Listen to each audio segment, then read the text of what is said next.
এই যে দেখো, ও হলো টুনটুনি, একটা ছোট্ট রঙিন পাখি। সে আজ খুব খুশি, কারণ সে যাচ্ছে রঙের রাজ্যে ঘুরতে। টুনটুনি উঠছে নীল আকাশে, আর হঠাৎ সে দেখল এক বিশাল লাল ফুল। ও, এটা তো লা, অর্থাৎ রেড।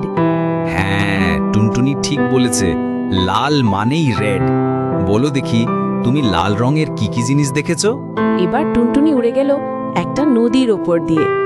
পানিটা টুপটাপ করে বয়ে যাচ্ছে, আর তার রং নীল। ওয়াও, এটা তো ব্লু, নীল নীল পানি। সাব্বাস টুনটুনি। এবার সে দেখলো ঘাসের ওপর তিনটা সাদা খরগোশ লাফাচ্ছে।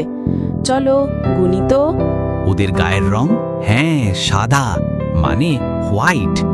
সবশেষে টুনটুনি দেখলো রংধনু, লাল, কমলা, হলুদ, সবুজ, নীল, বেগুনি, সব রং একসাথে।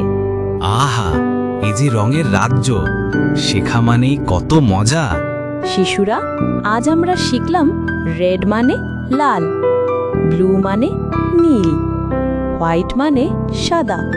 আর টুনটুনির মতো আমরাও রং চিনতে পারি, যদি ভালো করে দেখি। লাল নীল সাদা রং শিখি মিলে সবার সঙ্গ। টুনটুনির সঙ্গে রোজ শিখব নতুন রঙের খোঁজ। কালকে আবার টুনটুনির সঙ্গে রঙের রাজ্যে ঘুরতে যাবে তো? আজ তবে ভালো ঘুমাও।